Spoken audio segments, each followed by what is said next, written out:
अस्सलाम वालेकुम dear students, आप देख रहे हैं सैयद अली एकेडमी। और आज की इस वीडियो के अंदर हम क्लास 11 फिज़िक्स के एक अहम टॉपिक फ़िज़िक्स और उसके इंट्रोडक्शन को जिक्र करें, जिसके अंदर हम फ़िज़िक्स और साथ में उसकी जो दीगर ब्रांचेस हैं उनको भी कम्प्लीटली डिस्कस करेंगे। तो आइए आज की इस वीडियो को शुरू करते हैं।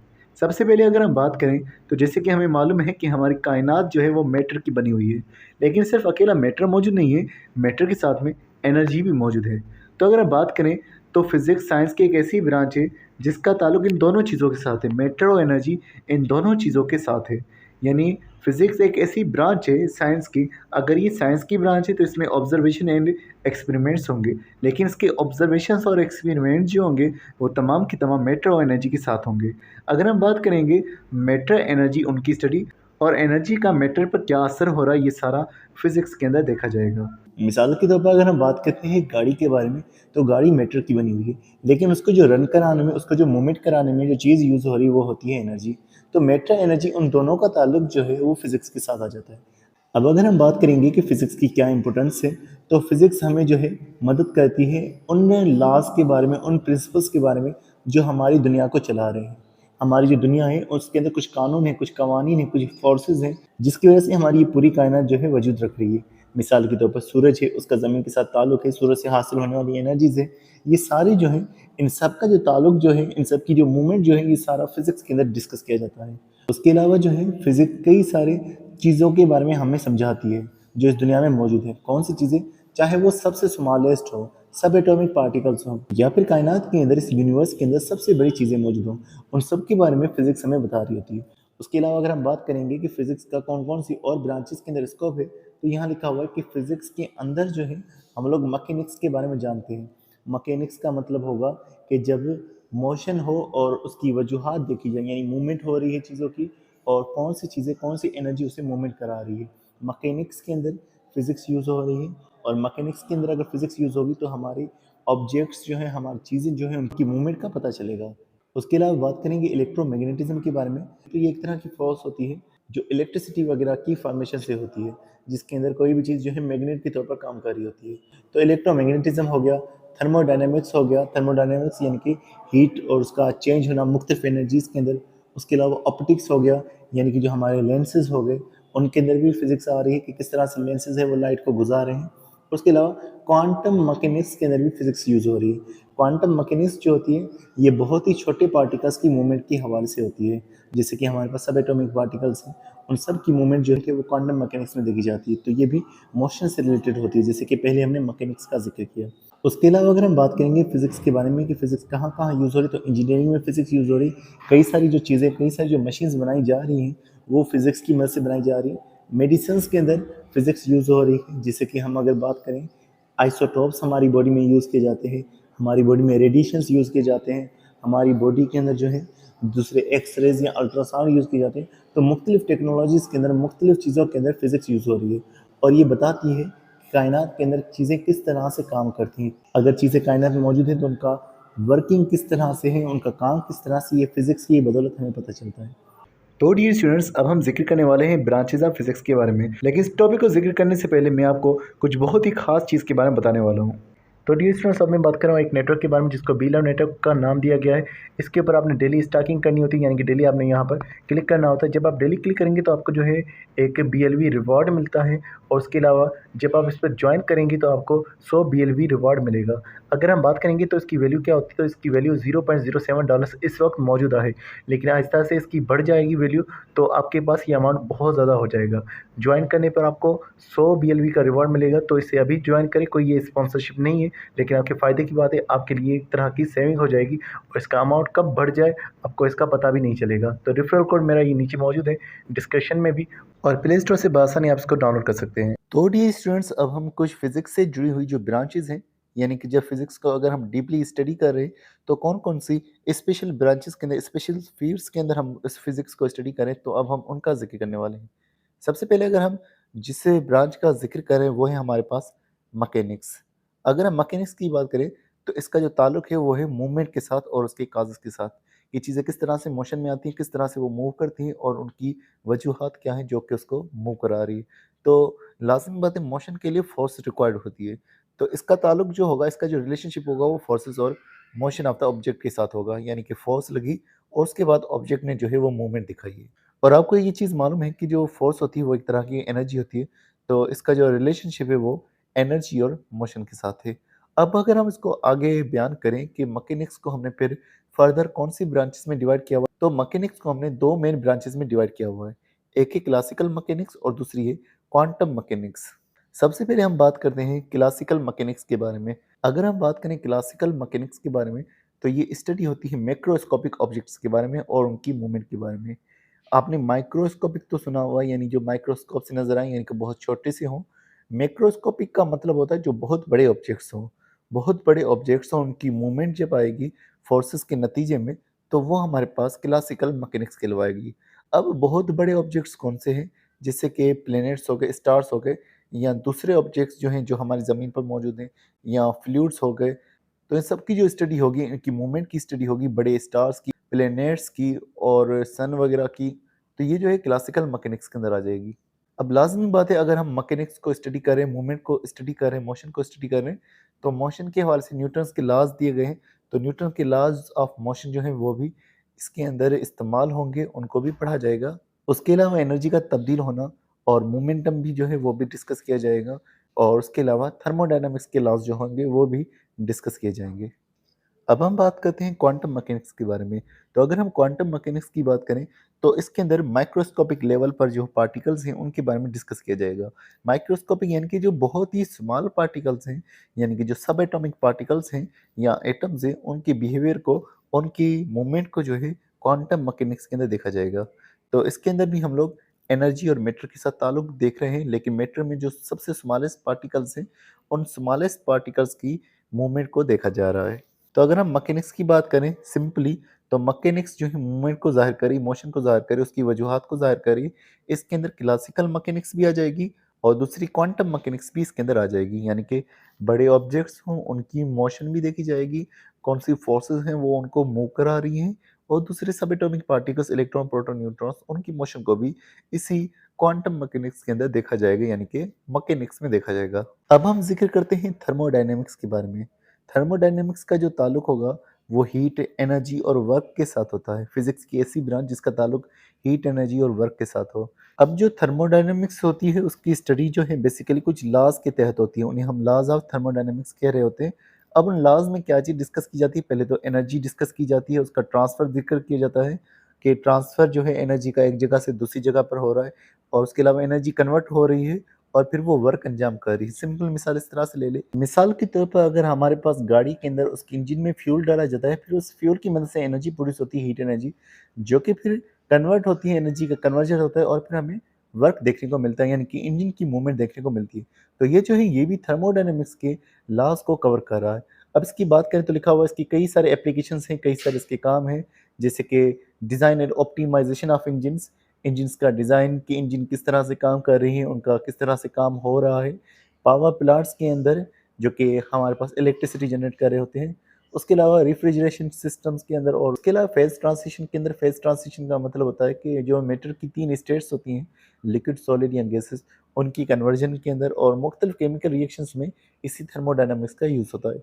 अगर बात करें थर्मोडायनामिक्स के 4 लॉज़ होते हैं जो कि फिर थर्मोडायनामिक्स के अंदर पढ़े जाते हैं, जिनका ताल्लुक conversion of energy, direction of heat flow, energy का चेंज होना, एनर्जी का फ्लो करना, और उसके अलावा सिस्टम्स का बिहेवियर जब वो थर्मल इक्विलिब्रियम में पहुँचते हैं।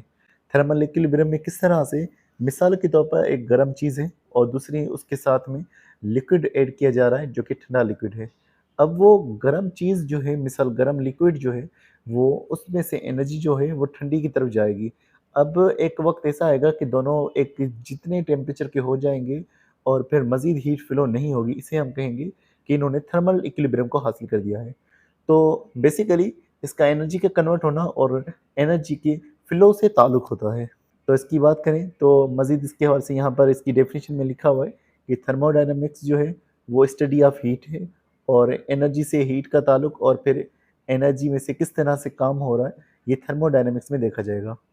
डियर स्टूडेंट्स, अब हम एक और ब्रांच का ज़िक्र कर चुके हैं, क्रायोजेनिक। क्रायोजेनिक की बात करें तो ये फिज़िक्स की वो ब्रांच होती है जिसका ताल्लुक बहुत ही कम टेम्परेचर के साथ होता है। यानी कि जब हमारे पास मटीरियल्स मौजूद हो और उनको कम टेम्परेचर दिया जाए और फिर उस कम टेम्परेचर पे उसका बिहेवियर देखा जाए, तो इसके अंदर जो टेम्परेचर यूज़ किया जाएगा वो तकरीबन -150 सेल्सियस के करीब टेम्परेचर दिया जाएगा और इस टेम्परेचर को हम क्रायोजेनिक टेम्परेचर कहेंगे। तो अगर हम बात करें कि इतना कम टेम्परेचर जो दिया जा रहा है, जो माइनस में है और -150 सेल्सियस में ये टेम्परेचर दिया जा रहा है, तो इसका यूज़ कहाँ पर हो रहा है?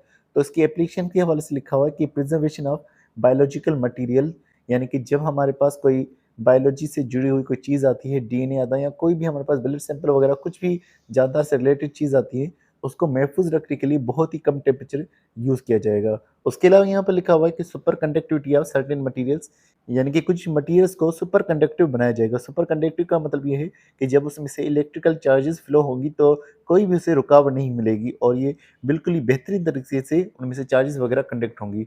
तो ये जो है कम टेम्परेचर पे कुछ मटीरियल्स बहुत ज़्यादा कंडक्टिव हो जाते हैं, यानी उनमें से इलेक्ट्रिसिटी गुजर सकती है। उसके अलावा कुछ मटीरियल्स को उसके मॉलिक्यूलर और एटॉमिक लेवल पर भी क्रायोजेनिक में पढ़ा जाएगा। अब जब भी टेम्परेचर कम होता है तो उसकी प्रॉपर्टीज़ जो है वो ज़्यादा आसानी से समझी जाती है, तो इसीलिए एटम्स को या मॉलिक्यूल्स को जब टेम्परेचर उसका कम किया जाएगा तो उन्हें बेहतरीन तरीके से उनको पढ़ा जाएगा।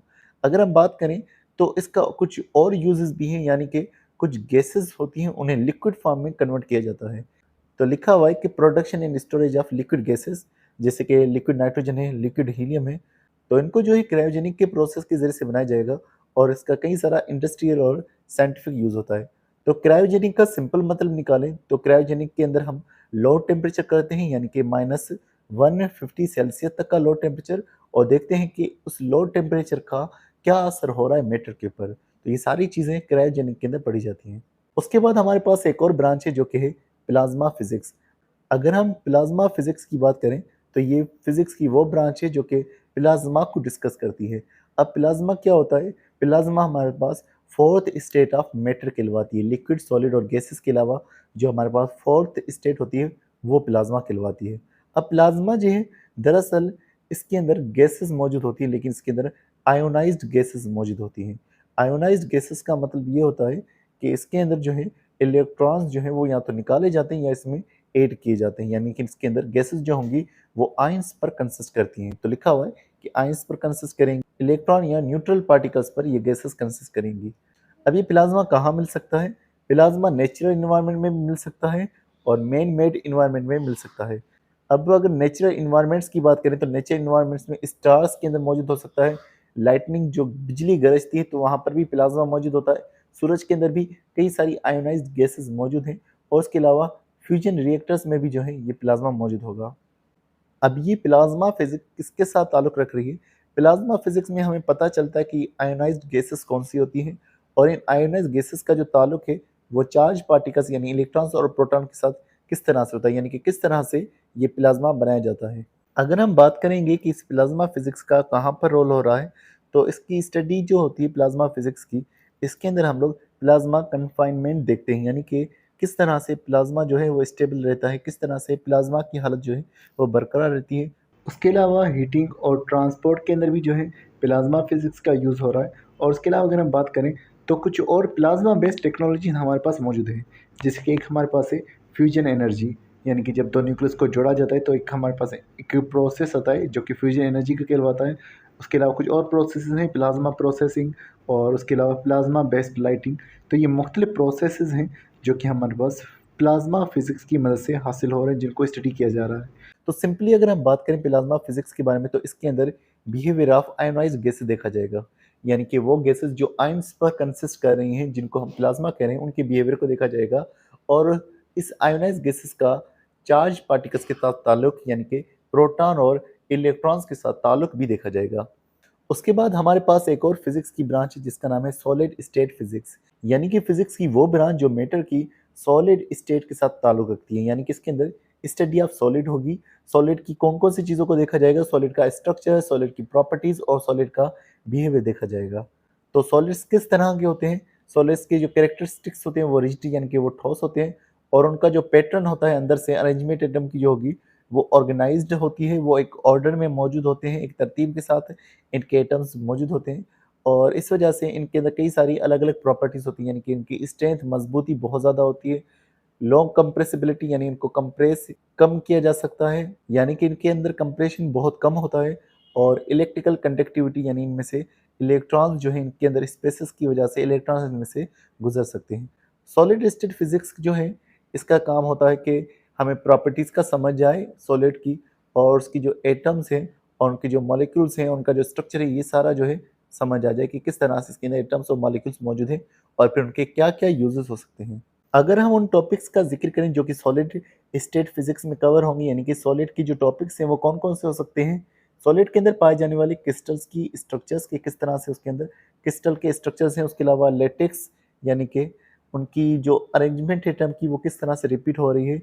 वाइब्रेशंस उनके अंदर सॉलिड के अंदर होने वाले वाइब्रेशंस, थर्मल प्रॉपर्टीज़ यानी कि हीट का उनके अंदर ताल्लुक जो है, और उसके अलावा इलेक्ट्रॉनिक प्रॉपर्टीज़ यानी उनके अंदर इलेक्ट्रॉन का ताल्लुक, और उसके अलावा कुछ डिफेक्ट्स जो हैं, और उसके अलावा कुछ इम्प्योरिटीज़ ऑफ सॉलिड यानी कि कौन से सॉलिड के अंदर खामियां हैं और कौन सी सॉलिड के अंदर मिलावट मौजूद है। और उसके अलावा इसके अंदर हम लोग फेज ट्रांजिशन को भी देखते हैं, यानी कि एक अगर हमारे पास सॉलिड है वो लिक्विड या गैस में किस तरह से चेंज होता है। उसके अलावा इनकी सॉलिड की मैग्नेटिक प्रॉपर्टीज़ को भी देखा जाता है, ऑप्टिकल प्रॉपर्टीज़ को भी देखा जाता है यानी कि लाइट को रिफ्लेक्ट करना, और उसके अलावा दूसरा इसके अंदर सुपर कंडक्टिविटी को भी देखा जाता है, यानी कि किस तरह से ये अपने में से इलेक्ट्रॉन्स को गुजार सकती हैं। तो इसके अंदर सिंपली अगर हम बात करेंगे तो properties and behaviour of solid देखा जाएगा, और इसके अंदर जो चीज़ और इंक्लूड की जाएगी वो उसके अंदर एटम और मॉलिक्यूल का स्ट्रक्चर भी देखा जाएगा। अब हम बात करते हैं फिजिक्स की एक और ब्रांच का जिसका नाम है जियो फिजिक्स। जियो का मतलब होता है अर्थ, यानी कि वो फिजिक्स की ब्रांच जिसके अंदर हम physical properties and processes of earth and environment जिक्र करने हैं, यानी कि फिजिक्स की वो ब्रांच जो अर्थ की स्टडी और अर्थ की इन्वायरमेंट की स्टडी, अर्थ के अंदर कौन कौन सी चीज़ें मौजूद हैं ये सारी चीज़ें डिस्कस कर रही है। तो इसके अंदर अगर हम बात करेंगे तो इसके अंदर structure, composition and behaviour of earth पता चल रहा है कि अर्थ की स्ट्रक्चर क्या है, कौन सी चीज़ों की वो बनी हुई है और अर्थ किस तरह से काम कर रही है। यानी कि जिसके अंदर एटमॉस्फेयर हो गया, अर्थ का एटमॉस्फेयर किस तरह से बना हुआ है, इसके अंदर ओशंस में क्या-क्या कंपोजिशन है, और सॉलिड अर्थ जो है यानी कि ये जो हमारी खुश्की है, ज़मीन है, पहाड़ हैं, और उसके अलावा इसके अंदर शेप ऑफ प्लेनेट और उसकी इन्वायरमेंट को भी डिस्कस किया जाएगा कि हमारा जो प्लेनेट है उसकी क्या शेप है और कौन सी इन्वायरमेंट यानी कौन-कौन सी गैसेस, कौन सी चीज़ों पर ये हमारी अर्थ कंसिस्ट कर रही है। अब अगर हम बात करेंगे इस जियोफिज़िक्स का यूज़ कहाँ-कहाँ पर हो रहा है, तो इसकी और छोटी-सी ब्रांचेज़ हैं जैसे कि सिस्मोलॉजी। सिस्मोलॉजी के अंदर हम अर्थक्वेक और उसके अलावा अर्थ के जो अंदरूनी स्ट्रक्चर है उसे देखा जाता है। उसके अलावा जियोमैग्नेटिज़्म जो है ये अर्थ की मैग्नेटिक फील्ड जो है उसके बारे में होती है। उसके अलावा इसके अंदर जियोडायनामिक्स है, यानी अर्थ की जो मूवमेंट है, अर्थ के अंदर जो टेक्टोनिक प्लेट्स मौजूद हैं उनकी मूवमेंट को देखा जाता है। और उसके अलावा अर्थ क्रस्ट की मूवमेंट को देखा जाता है कि अर्थ के अंदर जो क्रस्ट मौजूद है उसकी मूवमेंट किस तरह से हो रही है। और उसके अलावा जियोडेसी है, ये जो है shape and size of the earth के बारे में है कि अर्थ की किस तरह से शेप है और क्या साइज़ है। तो यहाँ जियोफिज़िक्स की मुख्तलिफ छोटी-सी ब्रांचेज़ आ जाएँगी। सिस्मोलॉजी जिसके अंदर अर्थक्वेक को ज़िक्र किया जाएगा, जियोमैग्नेटिज़्म जो अर्थ की मैग्नेटिक फील्ड के बारे में है, जियोडायनामिक्स जो अर्थ के अंदर होने वाली मूवमेंट के बारे में है, और जियोडेसी जो अर्थ की शेप के बारे में है, अर्थ की साइज़ के बारे में है। तो सिंपली अगर हम कहें तो इसके अंदर अर्थ की जो प्रॉपर्टीज़ हैं, अर्थ के अंदर जो काम हो रहे हैं, अर्थ का एनवायरनमेंट, उसका स्ट्रक्चर, कंपोज़िशन और बिहेवियर, ये सारा जियोफिज़िक्स में देखा जाता है। फिर हमारे पास एक और ब्रांच आती है जिसको एस्ट्रोफिज़िक्स कहा जाता है। एस्ट्रोफिज़िक्स के अंदर जो है हम लोग यूनिवर्स को देखते हैं, यूनिवर्स किस तरह से काम करता है, यूनिवर्स को एक्सप्लोर किया जाता है और यूनिवर्स किस तरह से चेंज हो रहा है, और फिर life on planet and stars जो है वो भी देखी जाती है कि जो प्लैनेट्स हमारे पास मुख्तलिफ मौजूद हैं, अर्थ के अलावा जो दीगर प्लैनेट्स हैं, वहाँ पर लाइफ की पॉसिबिलिटी है या नहीं, तो ये सारा एस्ट्रोफिज़िक्स में देखा जाएगा।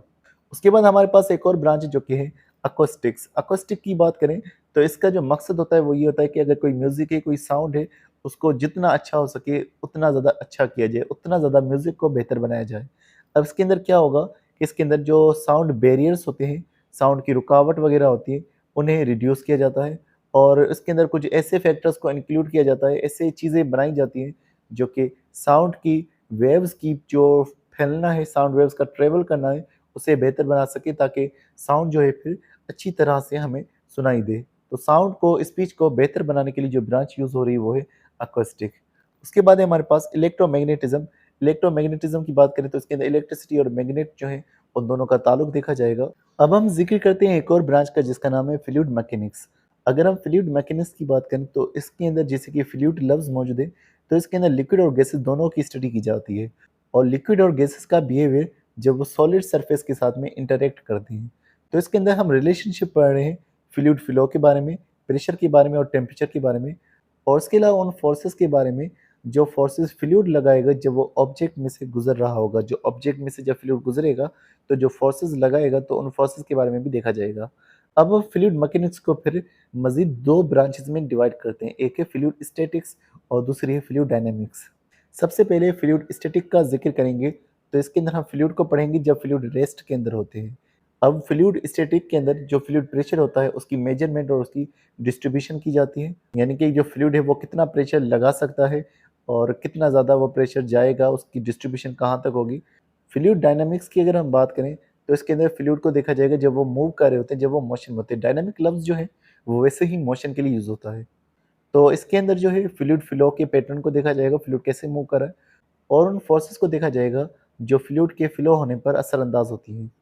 अब अगर हम बात करें फ्लूइड मैकेनिक्स की यूज़ के बारे में कि फ्लूइड मैकेनिक्स का कहाँ पर एप्लीकेशन है, कहाँ पर इसका इस्तेमाल है, तो इसका जो एक इस्तेमाल लिखा हुआ है वो ये लिखा हुआ है कि जब हम हाइड्रोलिक सिस्टम बनाते हैं तो उसके अंदर फ्लूइड मैकेनिक्स का इस्तेमाल होता है, और उसके अंदर जो फ्लूइड मैकेनिक्स यूज़ हो रही होती है वो हमारे पास फ्लूइड स्टैटिक यूज़ हो रही होती है, यानी कि फ्लूइड मौजूद होता है, उसके ऊपर प्रेशर लगाकर चीज़ों की मूवमेंट कराई जाती है। उसके अलावा फ्लूइड मैकेनिक्स का जो यूज़ होगा वो एटमॉस्फेरिक डायनामिक्स के अंदर होगा, यानी कि जब हम एटमॉस्फेयर को स्टडी कर रहे होते हैं और ये देख रहे हैं वेदर किस तरह से काम कर रही है, विंड जो है वो किस तरह से मूव कर रही है, तो उसके अंदर भी फ्लूइड मैकेनिक्स का यूज़ हो रहा है, फ्लूइड डायनामिक्स का खास तौर पर। उसके अलावा analysis of the ocean current, यानी कि जो ओशन की लहरें होती हैं वो किस तरह से जा रही हैं तो उनको भी डिस्कस किया जाता है। और उसके अलावा कई सारी चीज़ें बनाने के लिए भी इसी फ्लूइड मैकेनिक्स को देखा जाएगा। जैसे कि अगर हम एयरक्राफ्ट बना रहे हैं, शिप्स बना रहे हैं या सबमरीन्स बना रहे हैं, अब इनका जो ताल्लुक है ये हवा और दूसरा जो है इनका ताल्लुक मौजूद होगा पानी के साथ में। तो अगर ये पानी और हवा में जा रही हैं चीज़ें, जैसे कि एयरक्राफ्ट हवा में जा रहा है, शिप्स और सबमरीन पानी में जा रही है, तो पानी के प्रेशर को, ये सारी चीज़ों को देखा जाता है और उस हिसाब से इनको फिर बेहतर भी बनाया जाता है। और उसके अलावा इस फ्लूइड मैकेनिक्स का जो दूसरा यूज़ होगा वो एनर्जी प्रोडक्शन में होगा, यानी कि पानी में से किस तरह से एनर्जी बनाई जाती है, हाइड्रो पावर या टाइडल पावर, यानी कि लहरों के पानी में से या पानी के थ्रू किस तरह से इलेक्ट्रिसिटी को जनरेट किया जा सकता है। तो सिंपली अगर हम बात करें फ्लूइड मैकेनिक्स के बारे में, वही बात आ गई कि इसके अंदर लिक्विड और गैसेस दोनों को पढ़ा जाएगा, इनके बिहेवियर को पढ़ा जाएगा, और जब वो सॉलिड सरफेस के साथ आती है तब इनके इंटरेक्शन को पढ़ा जाएगा। उसके अलावा फ्लूइड के फ्लो को पढ़ा जाएगा, प्रेशर और टेम्परेचर के असर को भी पढ़ा जाएगा कि फ्लूइड फ्लो पर प्रेशर, टेम्परेचर किस तरह से असरअंदाज हो रहे हैं। अब हम बात करते हैं हाई एनर्जी फिजिक्स के बारे में। अगर हम हाई एनर्जी फिजिक्स की बात करें तो इसे पार्टिकल फिजिक्स भी कहा जाता है, क्योंकि इसके अंदर सब एटॉमिक पार्टिकल्स और उनका एनर्जी के साथ ताल्लुक देखा जाता है, यानी कि जब बहुत ज़्यादा एनर्जी प्रोवाइड की जाए, हाई एनर्जी प्रोवाइड की जाए, तो सब एटॉमिक पार्टिकल्स का किस तरह से रोल होगा, किस तरह से बिहेवियर होगा। तो क्योंकि इसके अंदर हम सब एटॉमिक पार्टिकल्स का ज़िक्र कर रहे होते हैं, तो मैटर को भी बहुत ही स्मॉल स्केल पे हमें समझा जाएगा। तो लिखा हुआ है कि इसके अंदर understanding and behaviour of matter and energy होगी स्मॉलर स्केल पर, यानी कि मैटर को और उसके साथ एनर्जी के ताल्लुक को बहुत ही छोटी लेवल पर समझा जाएगा। इसके अंदर हम स्ट्रक्चर और इंटरेक्शन ऑफ पार्टिकल्स पढ़ेंगे कि पार्टिकल्स के साथ जब एनर्जी प्रोवाइड की जाएगी तो वो किस तरह से अपना बिहेवियर दिखाएंगे। तो जो पार्टिकल्स स्टडी होंगे उनमें इलेक्ट्रॉन होंगे, क्वार्क्स होंगे। क्वार्क्स दरअसल प्रोटॉन और न्यूट्रॉन के अंदर मौजूद कुछ और पार्टिकल्स होते हैं, और उसके अलावा कुछ न्यूट्रिनोस होते हैं। न्यूट्रिनोस दरअसल न्यूट्रॉन की ही तरह न्यूट्रल चार्ज के होते हैं, उनके ऊपर कोई चार्ज नहीं होती बल्कि एक बहुत ही छोटा सा मास होता है। तो ये भी बहुत ही छोटे पार्टिकल्स हैं, तो इनके भी स्टडी हाई एनर्जी फिजिक्स में होगी। अब हाई एनर्जी फिजिक्स की बात करें तो इसके अंदर 2 चीज़ें यूज़ होंगी, 2 मशीनें यूज़ हो रही हैं, एक है पार्टिकल एक्सेलरेटर्स और दूसरे हैं पार्टिकल डिटेक्टर्स। पार्टिकल एक्सेलरेटर्स क्या करते हैं कि जो पार्टिकल्स हमारे पास अगर मौजूद हैं, जैसे कि इलेक्ट्रॉन और प्रोटॉन मौजूद हैं, तो इन्हें बहुत ज़्यादा एनर्जी प्रोवाइड करेंगे, जिससे इनकी जो स्पीड है वो बहुत ज़्यादा तेज़ हो जाती है। जब इन पार्टिकल्स की स्पीड बहुत ज़्यादा चेंज हो जाती है, तेज़ हो जाती है, तो ये एक-दूसरे के साथ कोलाइड करते हैं, और इनके कोलिजन के नतीजे में, टक्कर के नतीजे में कई सारे मुख्तलिफ पार्टिकल्स प्रोड्यूस होते हैं। तो पार्टिकल एक्सेलरेटर्स पार्टिकल्स मुख्तलिफ को प्रोड्यूस कराने में मदद करते हैं, उनकी फिर जो बिहेवियर होगा वो प्रोड्यूस कराने में मदद करते हैं, और पार्टिकल डिटेक्टर जो है फिर उन सब एटॉमिक पार्टिकल्स के जो प्रोडक्ट बनेंगे, जो चीज़ें बनेंगी उन सब एटॉमिक पार्टिकल्स में से, उन्हें डिटेक्ट करने में और उनका बिहेवियर वगैरह, उनकी मूवमेंट, उनका मोमेंटम, ये सब चीज़ें, उनकी एनर्जी, ये सब चीज़ें डिटेक्ट करने में पार्टिकल डिटेक्टर मदद करेगा।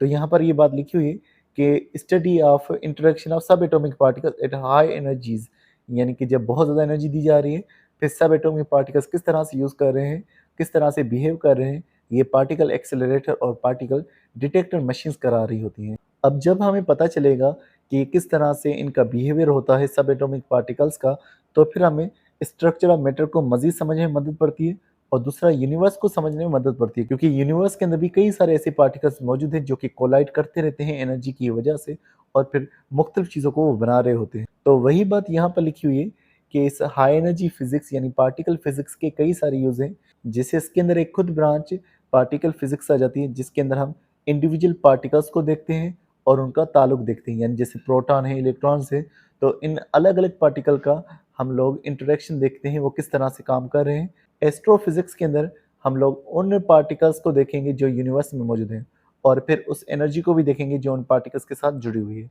तो ये दो चीज़ें जो हैं हमारे पास है, पार्टिकल फिजिक्स जो सिर्फ अकेले पार्टिकल्स को डिस्कस करेगी और एस्ट्रोफिजिक्स जो इस कायनात में मौजूद पार्टिकल्स को जिक्र करेगी।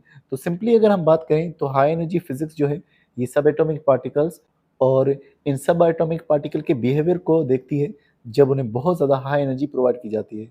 तो इसके अंदर जो है सब एटॉमिक पार्टिकल्स को देख रहे हैं, यानी हम मैटर को देख रहे हैं, तो इसके अंदर मैटर और एनर्जी का जो है बिहेवियर देखा जा रहा है स्मॉलर स्केल पर, यानी बहुत ही छोटी लेवल पर मैटर और साथ में एनर्जी का ताल्लुक देखा जा रहा है। और फाइनली लास्ट के अंदर हम बात करते हैं क्वांटम फिजिक्स के बारे में। अगर हम क्वांटम फिजिक्स की बात करें, इसे दूसरा क्वांटम मैकेनिक्स भी कहा गया है। ये फिजिक्स की वो ब्रांच है जिसके अंदर भी मैटर और एनर्जी को माइक्रोस्कोपिक लेवल पे देखा जाएगा, यानी कि जिसके अंदर एटम्स और सब एटॉमिक पार्टिकल्स के बिहेवियर को देखा जाएगा। अब इस क्वांटम फिजिक्स या क्वांटम मैकेनिक्स में ये देखा जाता है कि ये जो सब एटॉमिक पार्टिकल्स हमारे पास मौजूद होते हैं, इनका जो बिहेवियर है ये क्वांटम मैकेनिक्स के उसूलों के तहत किस तरह से हो रहा होता है। इसके अंदर पार्टिकल्स के बिहेवियर को डिस्क्राइब किया जाता है। ये जो सब एटॉमिक पार्टिकल्स हैं उनके बिहेवियर को डिस्क्राइब किया जाएगा और इन सब एटॉमिक पार्टिकल्स का जो बिहेवियर होगा वो प्रोबेबिलिटी के तहत होगा, यानी कि हमें कोई डेफिनेट आउटकम का पता नहीं होगा, यानी कि हमें ये नहीं श्योरिटी होगी, यानी हमारे पास कोई हतमी राय नहीं होगी, बल्कि हम लोग एक अंदाजे के तहत ये चीज़ें बता रहे होंगे। अब अगर हम क्वांटम फिजिक्स की बात करें तो इसके अंदर हमें जो है smallest building block of matter, यानी कि जो एटम के अंदर सब एटॉमिक पार्टिकल्स मौजूद हैं उनके बिहेवियर और उनके बारे में ज़्यादा जानकारी हासिल होती है। उसके अलावा इसके कई सारे यूजेस हैं। अब इसके यूजेस कंप्यूटर के अंदर भी हैं, किस तरह से, जैसे कि कुछ फास्टर कंप्यूटर्स बनाए जाते हैं जिन्हें क्वांटम कंप्यूटर्स कहा जाता है।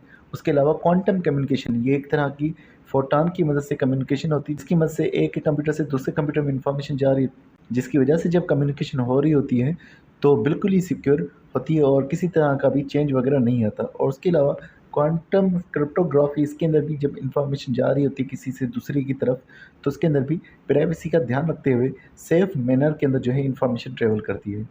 अब अगर हम बात करें क्वांटम फिजिक्स के बारे में तो हमें कुछ इंटरेस्टिंग कॉन्सेप्ट जो हैं इसके अंदर नज़र आते हैं। एक कॉन्सेप्ट जो कि है सुपरपोजिशन। सुपरपोजिशन का मतलब होता है कि अगर एक पार्टिकल है तो वो मुख्तलिफ सूरतों के अंदर एक ही टाइम पर मौजूद हो सकता है। ये जो कॉन्सेप्ट है ये ज़्यादा हेल्पफुल होता है क्वांटम कंप्यूटर, क्वांटम कम्युनिकेशन और क्वांटम क्रिप्टोग्राफी के अंदर, कि एक पार्टिकल का मुख्तलिफ सूरतों के अंदर एक ही वक्त में मौजूद होना। उसके अलावा एक और कॉन्सेप्ट जो है जो कि मौजूद होता है जो कि कहलवाता है इंटेगलमेंट। इंटेगलमेंट का मतलब होता है कि अगर एक पार्टिकल है वो दुनिया में कहीं पर भी मौजूद हो, वो दूसरे पार्टिकल के साथ जुड़ा रहेगा और अगर उस पार्टिकल पर कोई भी असर होगा तो दूसरे पार्टिकल पर भी असर होगा। तो लिखा हुआ है कि पार्टिकल कनेक्टेड है किसी एक पार्टिकल के साथ में और वो उस पर डिपेंड कर रहा है, यानी कि भले कितना भी फासला हो, अगर एक पार्टिकल चेंज होगा तो दूसरे पार्टिकल पर भी उसी तरह का असर होगा। तो अगर हम क्वांटम फिजिक्स की बात करें तो क्वांटम फिजिक्स के अंदर मैटर और एनर्जी को पढ़ा जा रहा है, लेकिन माइक्रोस्कोपिक स्केल पर, यानी कि बहुत स्मॉलर स्केल पर एटम्स को और सब एटॉमिक पार्टिकल्स को पढ़ा जा रहा है, उनके स्ट्रक्चर को और उनके मैकेनिज्म्स को डिस्क्राइब किया जा रहा है, उनकी मूवमेंट को जिक्र किया जा रहा है। तो ये जो है दरअसल क्वांटम मैकेनिक्स के अंदर इनके सारे काम को देखा जा रहा है। तो इसके अंदर बिहेवियर ऑफ सब एटॉमिक पार्टिकल्स को जो है वो दरअसल बताया जा रहा है। तो डियर स्टूडेंट्स, आज के लिए बस इतना था। नेक्स्ट वीडियो के अंदर इंशाल्लाह हम नेक्स्ट टॉपिक का जिक्र करेंगे। तो मिलते हैं नेक्स्ट वीडियो में, तब तक बहुत सारा ख्याल रखिएगा। अस्सलाम वालेकुम।